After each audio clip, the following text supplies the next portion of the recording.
T minus 20 seconds.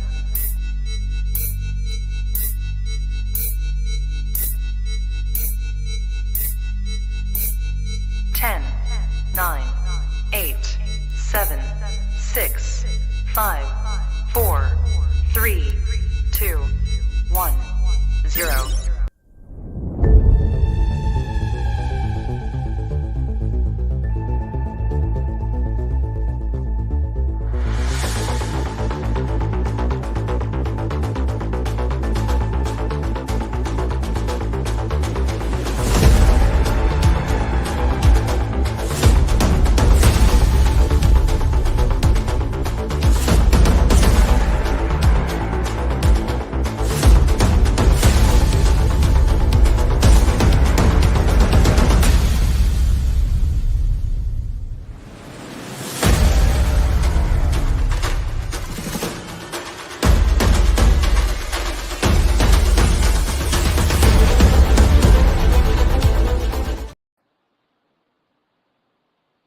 Back. It is time for week 2 of Out of the Tunnel. We're a man down, and we're also a little late today, but it's okay. We're still going to have a great show regardless.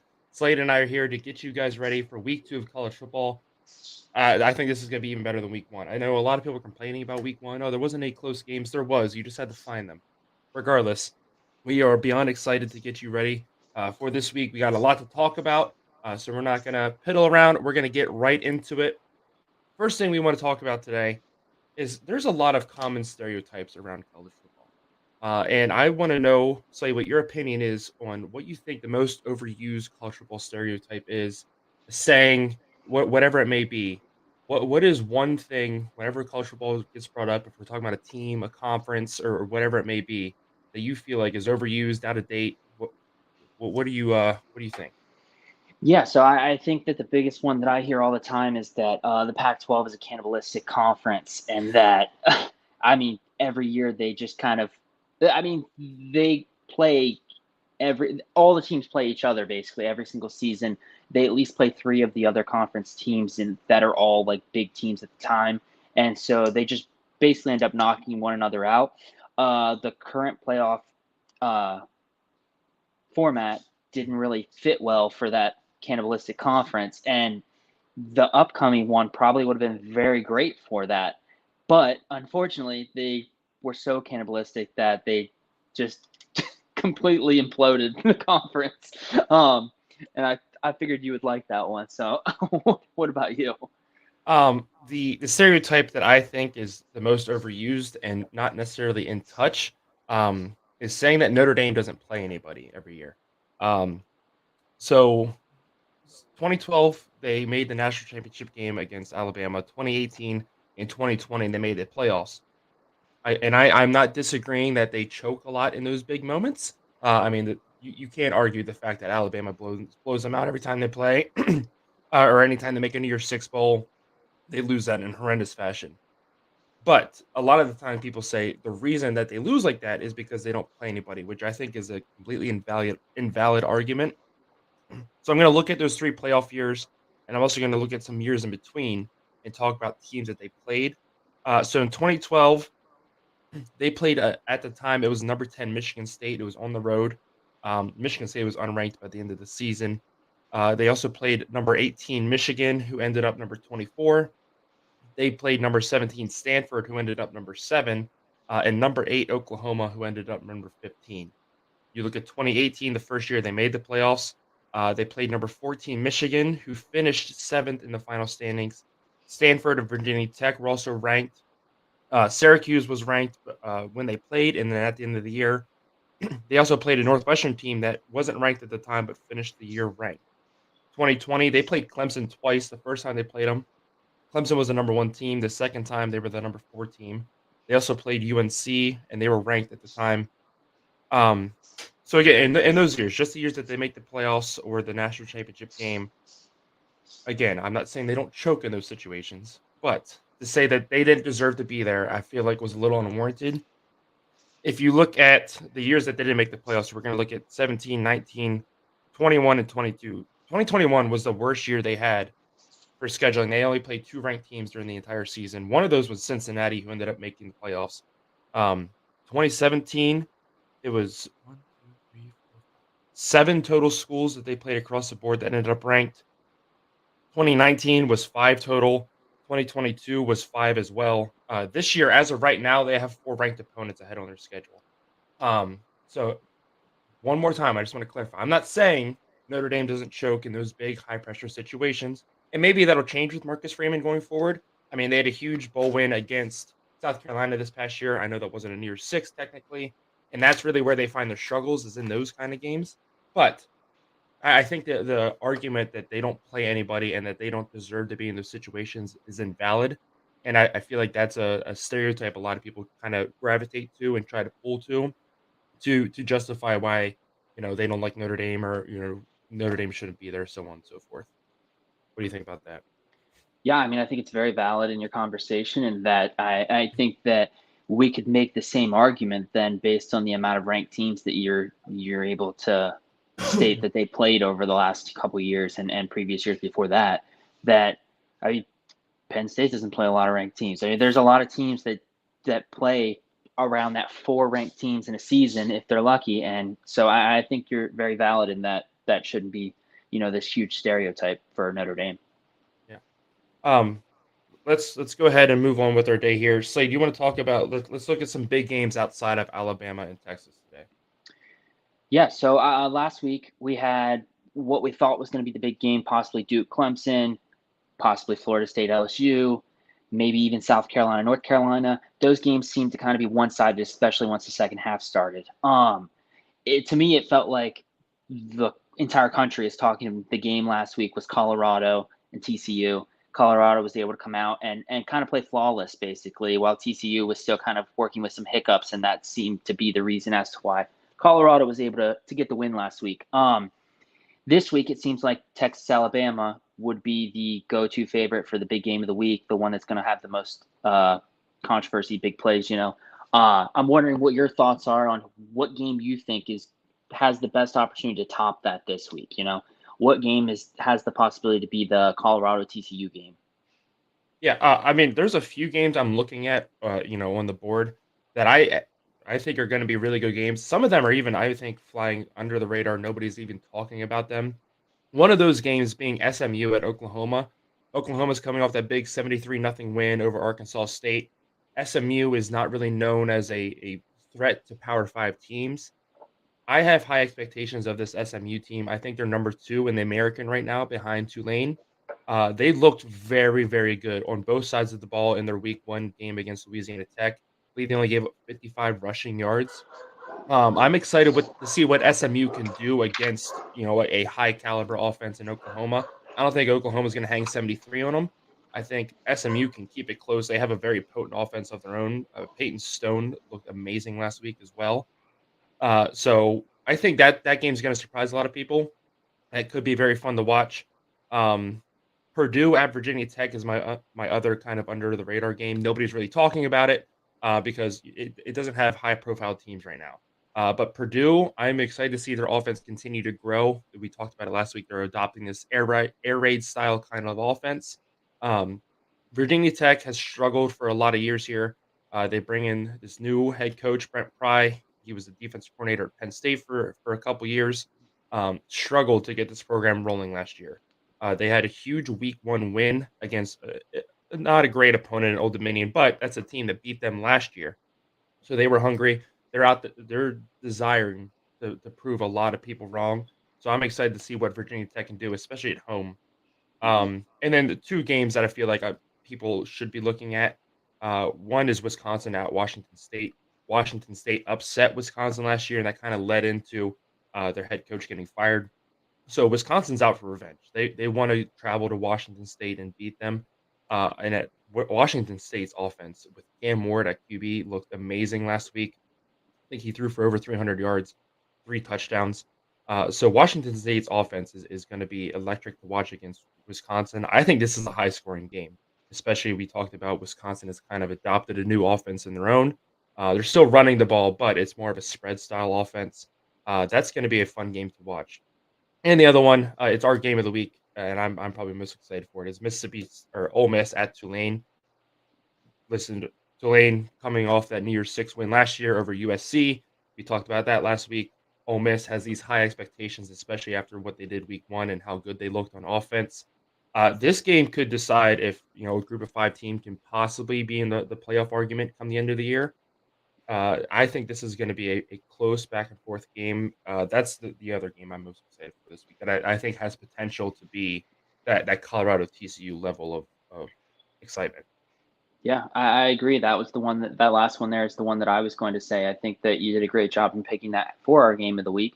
I just think that everyone's going to continue to write Ole Miss off just because they are in a very tough side of the SEC. I mean, they're always going to have to go against Alabama, LSU, these types of teams. And so they're going to be looked at as like the third or fourth team in that conference always, I think.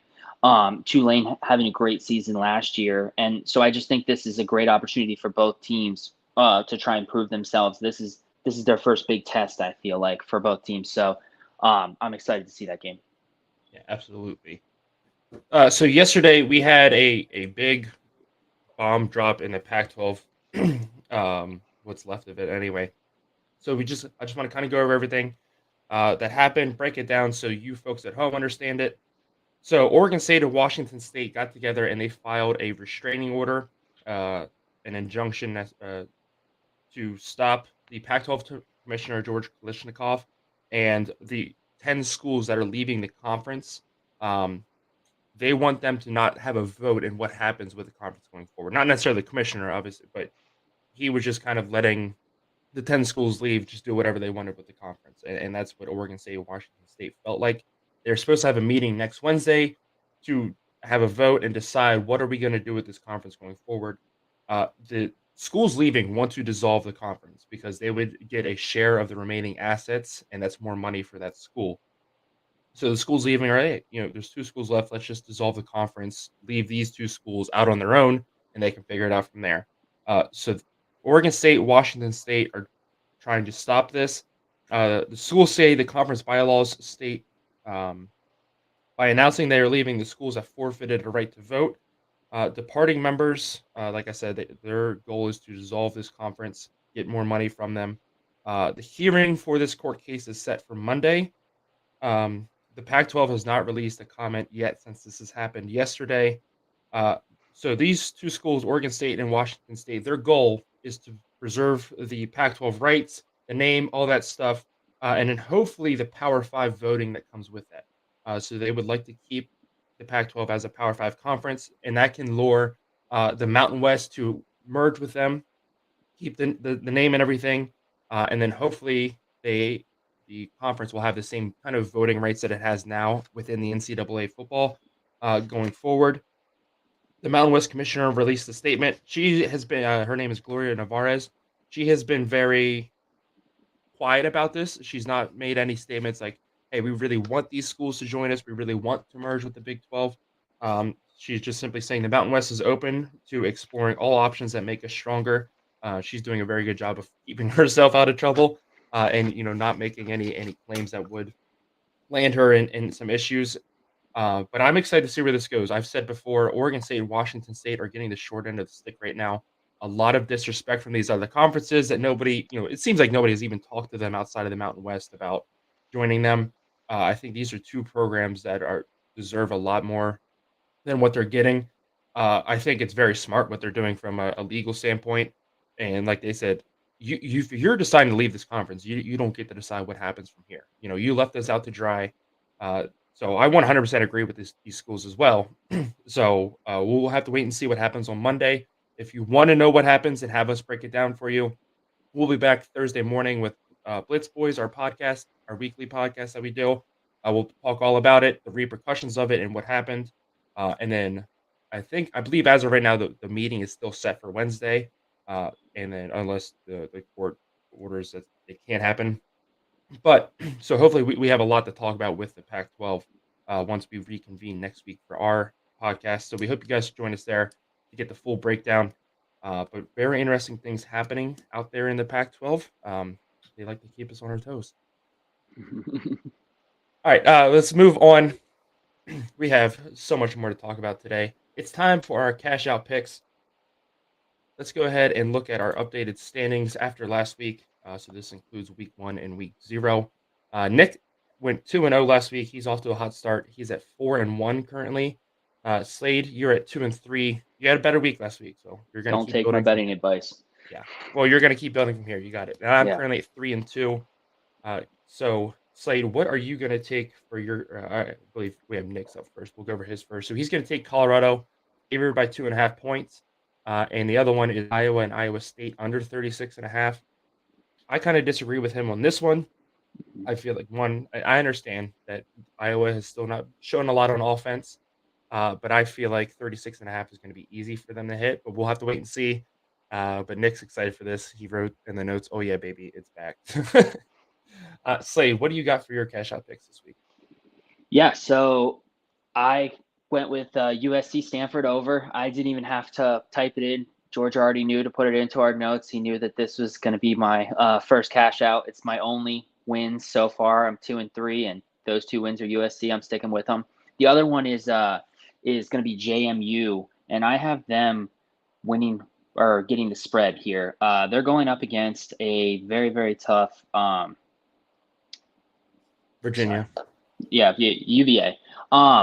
I just think that where UVA's at and where JMU's at, I think that this is like almost like a revenge tour for JMU. Like they are out to prove that they should be able to be in these bowl games at the end of the season. They should be eligible for their championship. They should be able to do all of this, and they should have been able to the entire time. So I just think they're out to, I don't know, go out and beat everybody.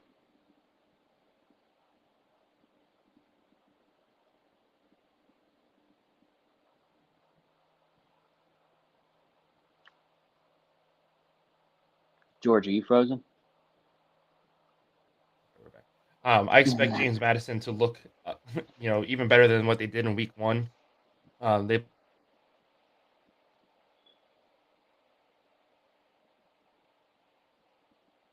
yards. Their top rusher was 125 yards.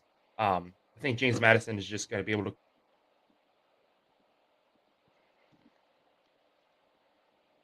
to put up 66 on their own. I don't think Stanford's quite going to let that happen, but Stanford's coming back from a long trip to Hawaii. Could be that's going to be interesting to watch. But I still think the over hits, and as we see every week, that over just keeps climbing and climbing. So we'll have to see where that ends up by the end of the season. For my cash out picks, my first one, I'm going with Utah, who was, and I said this before, one of the best pieces of betting advice I ever got was, what do you know about Vegas, or what do you know about the?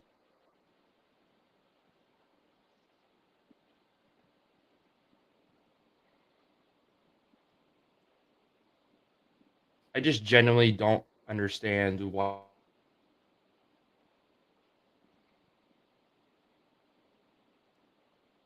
Baylor is coming off a difficult loss at home against Texas State.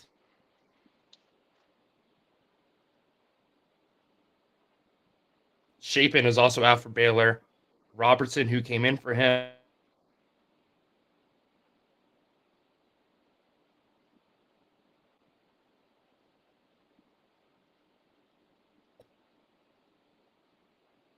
we apologize for our Wi-Fi issues.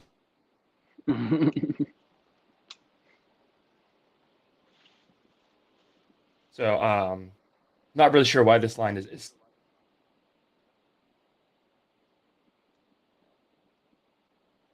I'm going with Oklahoma State at Arizona State to go under 5th. Last week, both schools played FCS schools, and their offensive combined for 51 points. I don't see either offenses performing any better against tougher defenses.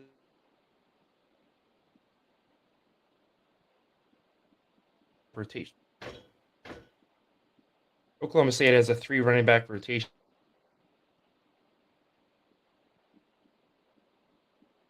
They averaged 5.3 yards per carry last week.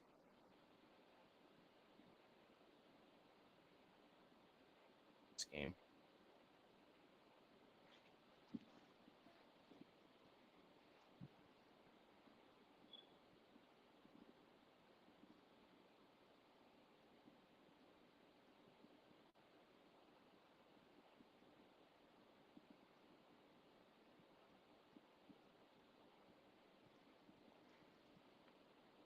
the way we're going to keep track of these.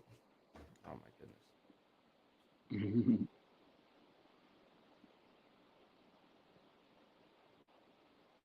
Points. If they cover the spread, they will get 1 point. So Nick, he had an outright win last week. Slade and I, our upset alerts didn't even cover. So we're going to go over our picks for this week. We'll give you Nick's first. Nick's upset, or excuse me, Slade, you're up first. Okay, so my upset alert is Wake Forest as a 10-point favorite against Vanderbilt this weekend. I just think that Vanderbilt showed a lot of promise against Hawaii, and I think that they're going to have a really good chance to go in here. And I feel as if they should really be able to get the spread at least, but I would love to see an outright upset. Yeah. I think that's absolutely a possibility. Next upset alert, he's going. Ole Miss is currently a 6.5-point favorite on the road at Tulane. I like that pick as well. We'll make game picks here in a minute. My upset alert, I'm going with Minnesota. They're currently 19.5-point favorites against Eastern Michigan. Minnesota really struggled to get their run game going last week. They only had 55 rushing yards against Nebraska. EMU likes to establish the run, and I think the clock's just going to run all game. I don't see Minnesota being able to pull away by 3 scores. I think this is going to be a close game. Eastern Michigan is a lot better than I think people realize. They're absolutely contending to win the MAC this season. So I think this is going to be a hard-nosed slugfest, low scoring as well. So give me Eastern Michigan to not only cover, but I think they can absolutely pull out an upset here on the road at Minnesota. So now it is time for our game picks. We'll update you on our standings here real quick with what's gone on so far this season. I had a rough week last week. Shows up. There we go. Nick is on a great pace so far, going 17-6. Slade is at 15-8. I'm at 12-11. Shout out to Kansas for winning last night. Shout out to me for changing my pick at the last minute to Kansas to get me at least above 500. But a really rough week last week. I was 7-5 going in. I came out 11-11. So hoping for a better week too. It's got to get better than this. So let's go ahead and get into our picks. First game up, we're going to look at is Notre Dame at NC State over there in Raleigh. Slade, who are you going to, or Nick is going to take Notre Dame. Slade, who do you got? Yeah, I'm going to go with Notre Dame as well. I think that they're going to be cooking right now. I think Sam Hartman is a great addition to that offense, and I think that it's going to be very hard to beat them. Yeah, I'm 100% agree. NC State's offense really concerned me last week against UConn. They struggled to move the ball if it wasn't for a great kick return and a huge penalty there at the end of the game. That game could have been a lot closer. So I think Notre Dame's defense is really going to shine through. They've played super well so far to start the season. I don't see them slowing down this week. And Sam Hartman and that offense is going to continue to click. Sam Hartman, very familiar with the NC State defense transferring from Wake Forest. He obviously saw them a lot, so I think Sam Hartman is not going to have any issues. So I'm going to take Notre Dame. Next game we're going to look at here is Troy at Kansas State. One thing to remember, last year when Kansas State played a group of 5 team, it was Tulane. They lost to them at home in week 2. So here they are playing another group of 5 power. Troy coming off winning the Sun Belt last year. Expectations are high for them again. They're traveling to Kansas State. Nick is going to take Kansas State. Slade, who do you got in this one? Yeah, I'm going to take Kansas State as well, but I do like Troy being able to cover the spread of 16.5. I think that, like you had said, they're coming off a big season, and I think that they're able to kind of try and keep it within, I don't know, a 10-point buffer. Yeah, I'm going with Kansas State as well. I agree with you. I think Troy covers at 16.5-point spread, but Kansas State looked really, really good in their opening week game. I expect big things out of them this season. I think they compete to win the Big 12 again. And so I think they avenged their group of 5 loss from last year, and they get it over on Troy this week. One thing we want to bring up real quick. So we've had back-to-back games here where we all 3 picked them. Of course, that's the Jack Wagon Jinx alert. So far this year, we have jinxed 4 teams. We're 4-10 so far with our jinx. So it'll be interesting to see what that stat is at the end of today. Next game we're going to look at is up in Blacksburg. We talked about this a little bit earlier. We got Purdue at Virginia Tech. This will be noon on ESPN2. Nick is going to go with Virginia Tech. Slade, who do you got in this game? Yeah, I'm going to go with Purdue. I think that they played pretty good offensively. I think they just need to clean up on some defensive things, and I think that they're able to get that done today in Blacksburg. Yeah, I'm going to go with Virginia Tech here.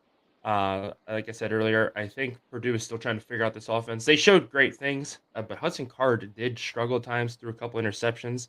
And I just really liked how Virginia Tech looked on both sides of the ball last week. I think there's a lot of excitement up around that school right now. I think this being at Virginia Tech kind of gives them a slight edge, so that's why I'm going to go with Virginia Tech. I think this is it's a close game, like I said earlier when we talked about games that are exciting, fun to watch. I think this game is right up there, and that's going to be a huge reason why. Moving on, we have Nebraska traveling out to Colorado. Colorado's first home game under Coach Prime. They obviously had that huge Week 1 experience, upsetting a ranked TCU team on the road. Nick is going to go with Colorado. Slade, who are you taking in this one?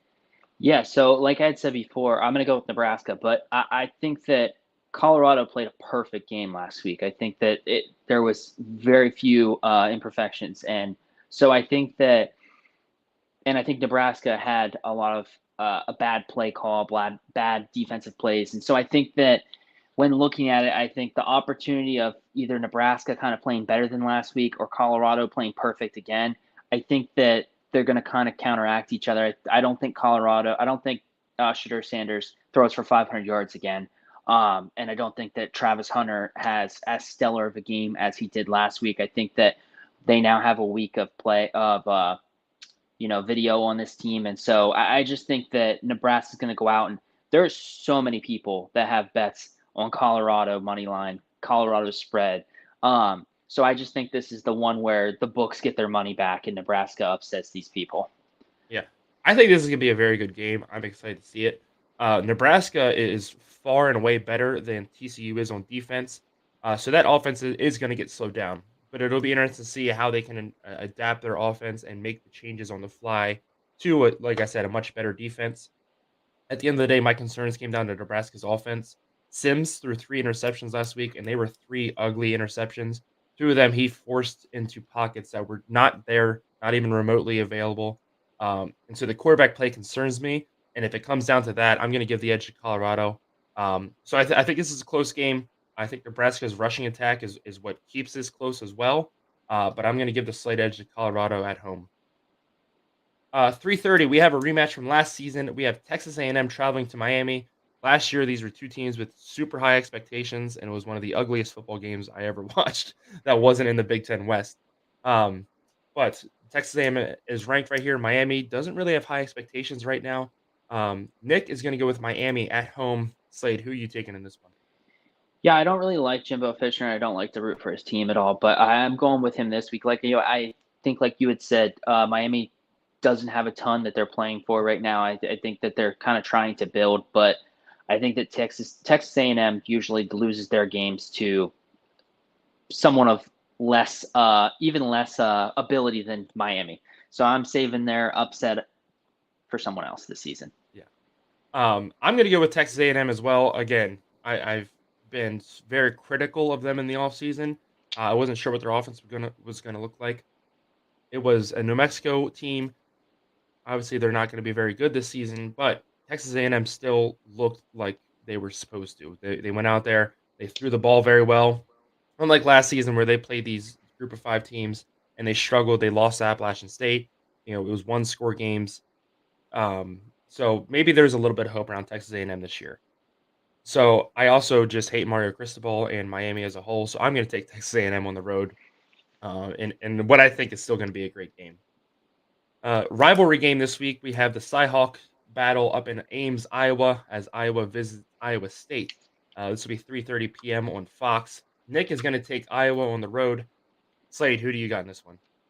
Yeah, I'm going with Iowa as well. I think that I'm very surprised that Nick picked the under just because they basically have a kill switch on the offensive coordinator, the head coach, everyone. Just like if you don't average 25 points throughout the season, you're going to have problems. I think they're going to float right around that 24, 26 points the entire season. I don't think that they're going to like come out and score 40 points, but I do think that their team is not very good. So if they score 24 points and the other team's right there with them playing close game, I think they hit that over, unfortunately for Nick, but I think that Iowa gets done today. Yeah, I'm going to go with Iowa as well. Their defense isn't as strong as it was last season. We knew it wouldn't be with all the talent they lost to the NFL. Uh, Iowa State actually looked very good for what I thought they would, with all the players that got suspended and all this other stuff that happened with the betting scandal that's going on in Iowa right now. At the end of the day, though, I think Iowa, especially on offense, uh, with Cade McNamara, they're just going to continue to figure it out. They really struggled from the second quarter on last week. I expect them to get the wrinkles worked out. I think they're going to score a little bit more. Hopefully, they score 26 to get to that 25-point average for Brian Ferentz this week. But tight game. This game always is. It's going to come down to a late turnover. 2 years ago, I think we had the muff punt. Last year, it was a fumble late. I expect more of the same this season. This is going to be a great back and forth game. It always is. But I'm going to take Iowa on the road. Next game we're going to look at here is App State at UNC. This was a contender for Game of the Year last year. App State scored 28 points to pull this back into an exciting matchup. UNC took an onside kick back to the house, and App State gets sacked late on a fourth down that just kind of ended the game. So App State is hungry for revenge. UNC is hungry to continue their great performance from week one. Nick is going to take UNC. Slade, who do you got in this one? Yeah, I feel like after last week's game, they really surprised me. Really showed a lot more than what I thought we were going to see, and so I'm going to go with UNC as well this week. I think Drake May is going to quietly make himself a case for Heisman once we get towards the end of the season. Yeah, this game is 5:15 p.m. on the ACC network. I'm going to go with UNC as well. Again, like you said, they played a lot better last week than I expected them to. App State is also missing a lot of the pieces from that team last year that almost upset UNC. So for that reason, I'm going to take UNC at home. Next game we have is Oregon is traveling to play Texas Tech. Texas Tech coming off that difficult loss to Wyoming last week. Oh, I'm nervous for this game. You were talking about earlier. You're taking the spread. You think Oregon has this in the bag. I know how Oregon plays. I am not taking anything for granted. I think this is gonna be a close game. Nick is gonna take Oregon. Slade, who do you got? Yeah, I mean, I'm not only taking the spread, I doubled the spread. I'm all down on Oregon. I think that they're gonna get the job done. I think they're gonna go out and beat a lot of these teams that we think are going to be close games by 2 or 3 scores, and it's really only going to help Bo Nix out in terms of his Heisman campaign for this season. Yeah. Listen, would I love that? Yes. But we're also wearing all white, and that never bodes well for us. So maybe we can start to change some of that. Of course, I'm going to take Oregon here. But I think this is going to be a close game. I think Texas Tech is determined to prove that they are much better than what they played last week. Wyoming is also a very good team. We talked about last week how well the Mountain West performed. You had Fresno State upsetting Purdue. You had Wyoming upset Texas Tech. So I think Wyoming is a lot better than what people are giving them credit for. But I think Texas Tech is hungry to prove that they're better.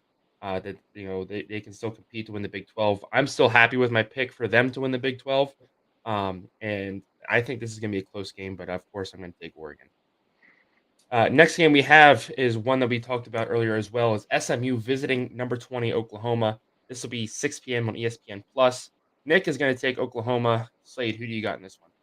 Yeah, I'm going with Oklahoma too. I think that Oklahoma and Texas are on a warpath to see who can go out on top of the Big 12 for their last years in there.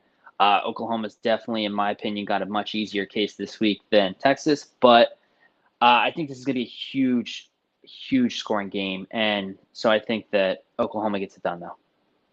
I'm going to go with Oklahoma as well. I think their offense, even though I said earlier, I think SMU is going to keep it closer. I think at the end of the day, their offense is just going to be a little too much for the Mustangs. I still think this is going to be an exciting game, a lot closer than 73-0, or whatever. It might have even been 77. I don't remember at this point. Regardless, I still think Oklahoma gets it done at home. But SMU is going to give Oklahoma, it might be a scare early. Maybe they get up a score. and Oklahoma kind of has to scramble. But I think the Sooners are just going to be too much for SMU at home. Speaking of the Big 12, we have Texas visiting Alabama. Game of the week for College Game Day. They're there right now. This will be 7 p.m. on ESPN. Nick is going to take Alabama. Slade, who do you got? I'm going with Texas. I like I just said, I think that Oklahoma and Texas are on a warpath to facing each other here later in the season, and I just think that I really need them to win this game if I want the chance at the tattoo bet. So I really need this one for Texas. I need Quinn Ewers to not throw any interceptions because Nick Saban will pounce if he starts throwing sloppy balls. Yeah. I'm going to go with Texas as well. And the main reason why is I watched that Alabama game last week. Their offense didn't thrill me against a Middle Tennessee State team. Jalen Milroe is he seems to have his mind made up when the ball is snapped where he's going with it. And if that read's not open, he's going to tuck it and run. I think Texas is going to run a great defense. I think they're going to run a heavy QB spy. They're going to work on taking that first read away. Tommy Reese also just never thrilled me at Notre Dame with his offensive play calling. I think Texas is going to throw a lot at this offense. And if they can keep Quinn Ewers upright and healthy, they can absolutely win this game. We saw it last year. They had Alabama on the ropes. Then he went down. They also had a questionable roughing the passer. Might even been a targeting call in the end zone. But I think Texas is out for revenge. I'm going to have Texas beating Alabama on the road. Next game we're looking at here, we talked about earlier as well, is Wisconsin traveling to Washington State. This will be 7:30 on ABC. Wisconsin out for revenge after getting beat at home last year by Washington State in a great game. Nick is going to take Wisconsin on the road. Slade, who do you got? Yeah, I'm going with Wisconsin as well. I think, like you said, revenge tour for them, and I think that they pull. I think it's gonna be close until the fourth quarter. I think Wisconsin's gonna pull away then at the end to get the spread here also. I'm going with I am going with Wisconsin. I don't think they pull away and get the spread though. Like I said, I think Washington State brings a lot on the offensive side of the ball. I think Wisconsin's still trying to work out some of those wrinkles as well, whereas Washington State's group has been together a lot longer. But this is going to be an exciting game. Nighttime out in Washington State is always fun. It's a madhouse, and I'm excited to see this. But at the end of the day, I think with Luke Fickell, Wisconsin is a little bit more prepared. So I'm going to take Wisconsin over Washington State. Our last game we're going to look at is our game of the week. It is Ole Miss visiting Tulane. Um, Not often that you see a Power Five, especially an SEC school, visit a Group of Five school. This is going to be a very fun matchup down in New Orleans. 3:30 p.m. The only complaint I have is that they put this game on ESPN2. I think this deserves a little bit more, marquee TV, but nonetheless, it's on TV and it's going to be a lot of fun to watch. Nick is going with Tulane to pull off the upset at home. He also made Ole Miss his upset alert. Slade, who are you taking in this game? I'm going with Ole Miss. I think that, like I said earlier, I think they're viewed as a lesser team in the SEC, and I think that they're going to at least go out and prove that they're a high power offense and they're able to get it done in big game situations, which this is a big game for them. Yeah, absolutely. I'm going to go with Tulane, though. I mean, I was concerned coming off beating USC, and I will say this again and again. I understand, that was a hurt USC, but at the end of the day, they still went out there. They beat them in the Cotton Bowl.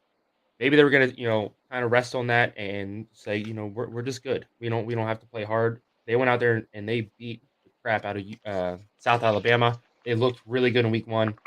I think Pratt is the reason that Tulane wins this game. He's experienced and he knows how to fit the ball in those tight windows. He's If he was at any other school, I think he'd be in the Heisman conversation. And if he continues to play like he did last week, he might even put himself in that conversation. I think he had 2 incompletions, 3 for 4 touchdowns. I'm not saying, those are the stats he's going to put up again, but I think he's the reason that Tulane gets this win, a huge win at home. I'm excited to see the fans storm the field after this game is over. Regardless, this is going to be a fun game to watch tonight or this afternoon. So make sure you guys check that out. Thank you so much for checking us out. We greatly appreciate it. We love seeing you guys here every week. So make sure you tell your friends. We'll be back next week, 9 a.m. For week 3 to get you ready. And as we said earlier, don't forget to check out Blitz Boys on Thursday mornings here on our YouTube. We also post it on Spotify or wherever you get your podcast. We break down We'll be breaking down week 2. We'll also be breaking down the court filings between Washington State, Oregon State, and the Pac-12. So if you want updates on that, make sure you check us out there. Thank you all so much for your support. We're 4 subscribers away from 100 on YouTube. So get your friends to subscribe and get us over that hump. We would greatly appreciate that and love that. I think I'm done rambling now. I think it's time to go watch some College Game Day and watch some football. Let's go. So thank you all so much again. We hope you enjoyed the episode, and we will see you next week. Yes, sir.